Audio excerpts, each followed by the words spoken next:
I've got a little bit of very cheap champagne in a glass I stole from my roommates when I was 17. And let's do this Q&A. I have a mirror sitting here, which I got from Amazon, but it's so cute. It's like one of those wavy mirrors.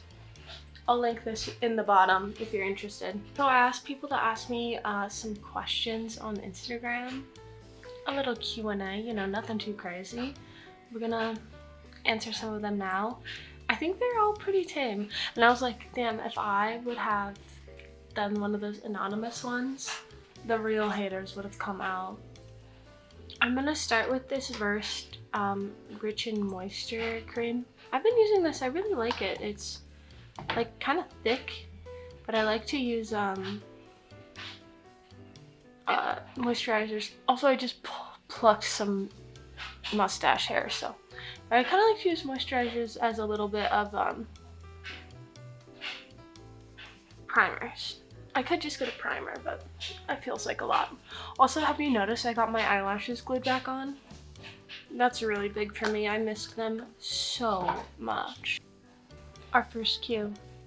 What is your go-to drink order? Great question. I think it depends on the event and what the goals are, but I really love a tequila soda, to be honest with you. And then I feel like if I'm like sipping and enjoying, I love a rusty nail, and I like to add black walnut bitters to it. But I also love a margarita. But I feel like night out, I'm going tequila soda. Cocktail place in the summer, margarita. And then evening cocktail, a rusty nail. Damn, this really is more noticeable. I guess I'll put some concealer there. My next question is how to do craft markets / fairs. This, I think, is a good question, and I'm excited to get questions like this. First step is obviously applying, well, making stuff, but after that, it's kind of just like looking at craft fairs going on near you and applying to them. There's almost always a little one. Like, there's big craft fairs, we all know this, but a lot of like coffee shops, breweries, random places do little kind of what I would consider like lower expectation / stress level markets. I don't know about where you live, but everywhere that I've lived in my adult life has done like art walks at least once a month, and a lot of times at those, some businesses will have opportunities for you to put a booth up. And I would just say, like, start small, but also like believe in yourself. And if you get an opportunity to do something bigger than what you think you should do, just do it. Every time you see an artist you like in your area doing a market, find who's hosting the market, follow them, and keep up with when they're posting. Truly just go for it. It's scary, it is scary, but it is worth it monetarily. I could definitely do like a bigger how to prep for craft markets videos if people would be interested in that, I guess. Our next cue is pros and cons of SLC so far. And if you didn't know, I just moved to Salt Lake. Oopsie. At the end of the summer. I'd lived in Montana for about 7 years, and I'm originally from Idaho. For me, huge pro, there's so much going on here. And I think that if you have never lived in truly a small city, you maybe think there's not that much happening here, but this is the biggest city I've ever lived in, and to me, like, that there is at least an event every day is absolutely nuts. I feel like I've met some really sweet people that I'm really excited to know, and I can like see myself knowing them for a long time. Cons, and I'm like, damn, lately it feels like my whole livelihood is drinking, but the laws against alcohol and also weed are just so annoying. Like, it's just so much to keep track of. We should have moved to Vegas. that is a dream of mine. I really want to move to Vegas. I think that what a lot of people would consider a con is the Mormonism. I'm gonna be honest with you, at least in Salt Lake, I'm sure more like rural Utah, the belief system is quite a bit different. I feel so much safer interacting with Mormons who like could side-eye me or smile and wave while judging me and then like walk to the other side of the street so they don't have to walk past me in my sinning self than I do like far right Montana, Idaho truck men. At least in my experience, a Mormon is never going to assault you on the street. And living in Montana, there'd been a couple of times where I'd actually been in like physical altercations in a hate crime type form. And that's obviously hard to deal with. The average Mormon who's walking across the street, they don't bother me, you know, like they're afraid of me, and that's how it should be. And also, we're in like a liberal city. There's definitely different parts of Utah that I think are a lot more similar to what I'm used to. So overall, many pros. Not my only con is truly alcohol, and that's kind of fucked up, but whatever. Someone asked my blood type, and I honestly don't know. And one time I asked my mom because I thought surely she would know. She had no idea, and she also doesn't know what time I was born. So it's not good for me in the astrology world. I did get a question from one of my friends, who is your favorite non-binary individual in Salt Lake? And I'm gonna throw you a bone and pick you. My friend Q. I think almost every friend I have at this moment is non-binary, so don't tell them I said that. I really got a lot of questions about like who my inspiration is, or where I get my style inspo.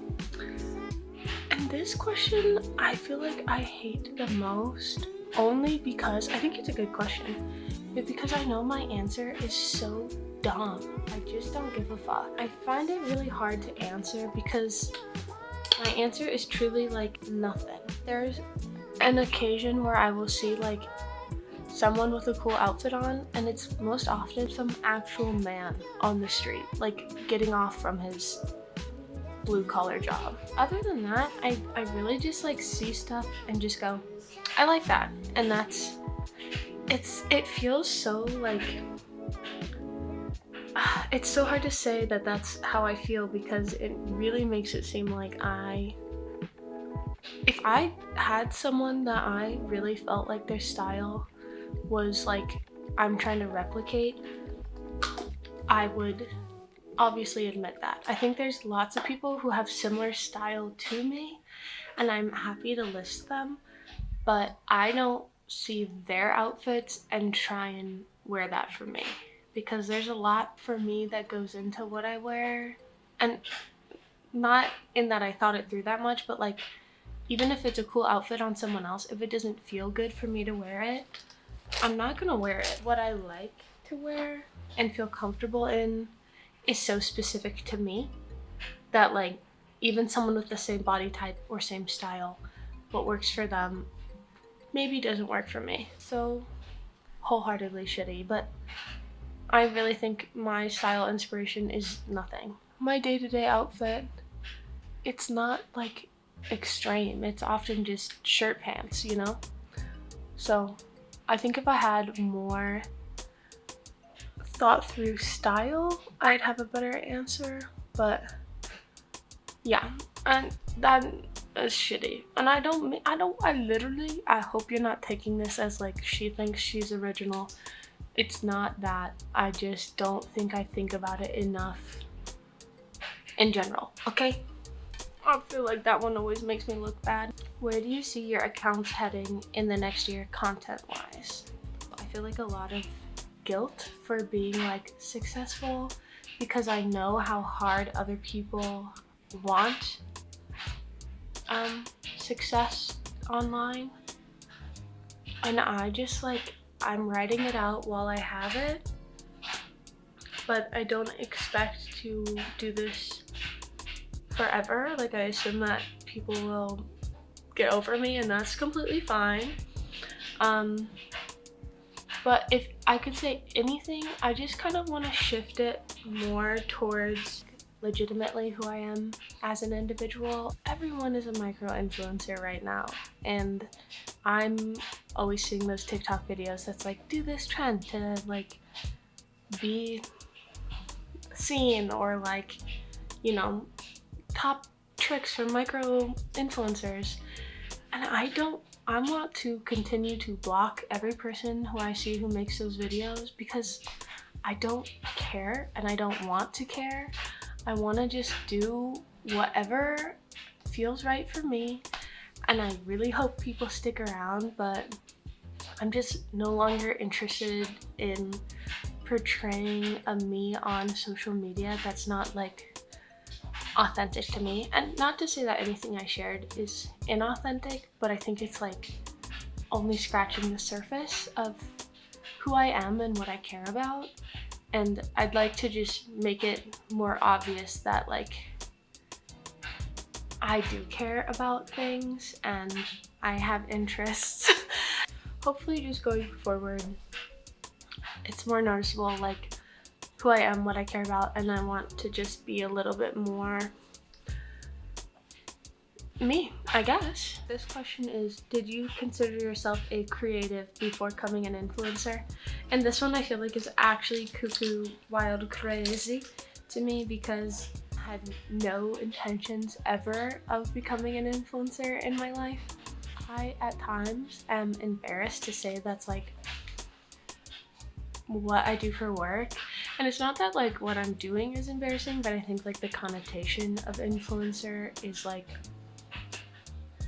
something that I'm trying to not be. Prior to doing this, I was an artist full-time, and then for a while I managed a coffee shop. Took all of my life's energy and was truly horrible, but it made me have to stop creating things because I just didn't have the time for it.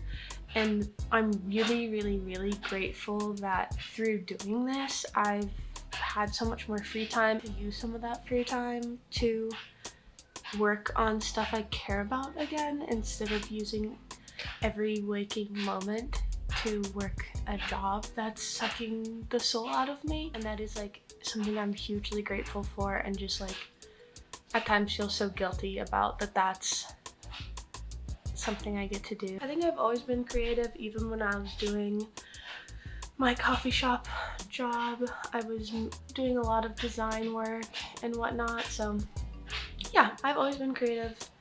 I think on the list of who I am, influencer is down at the bottom, and that's not what I see myself as. There's a lot of really good people doing it, and we both obviously know that, because I'm sure there's people you like that aren't the like Tara's world of the internet, but like there are a lot of people who are very that, and I don't want to align myself with that at all. More power to ya, but like who I am does not align with those values. My camera's dying, and it just makes me feel like, you know, when you're on the last couple percent of a vibrator and it dies, and then you're like, ah! And you turn it back on for like 10 more seconds and then it dies again. That's what my camera's doing to me right now. I hope I did not give rancid vibes. Maybe I did. I hope not. I'm really grateful for you guys, and yeah, I'm sure I'll see you again tomorrow, hopefully. If not, I'm experiencing something horrible and I can't be posting. And thank you truly so much for watching and caring enough to ask a question and watch through this.